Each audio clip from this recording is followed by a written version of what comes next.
عزتمندو په دې سیټ کې به تاسو دغه ویډیو ښکاري د لږې بې احتیاطۍ د وجې نه ډېر غټ نقصان وشو. ښځه په حق ورسېدله او سړی هم په حق ورسېدل. هغه وجه څه وه؟ وجه دا وه چې کله هم زموږ دغه خلک په موټرسایکل باندې سفر کوي نو دې احتیاط نه کوي، بورکه صحیح نه راغونډي چې د هغې په نتیجه کې دغه بورکه په ټیر کې تاو وشي او بیا ډېر غټ نقصان وشي.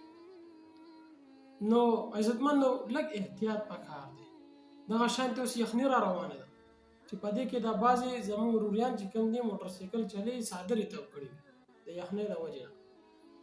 نو اول خو پکار نه ده چې په موټرسایکل باندې څادر تاو کړی شي، ځکه هېڅ پته نه لګي د هغې یو سر لاندې کټیر ته لاړلو نو ډایرکټ اورمیږ ماتوي، سټ ماتوي او ډېر غټ نقصان وشي. نو چې کله په موټرسایکل سفر کوئ نو جرسي، کوټي، بنین وغیره استعمالوئ. ها که بیا هم څادر اچوئ نو بیا ډېر احتیاط کوئ. دغه شانتې چې چا سره زنانه په موټرسایکل باندې ځي نو هغوی ته هم د احتیاط ډېر زیات ضرورت دی. احتیاط کوئ، د زندګي دا ډېر قیمتي شی دی، دا بیا دوباره نه میلاویږي.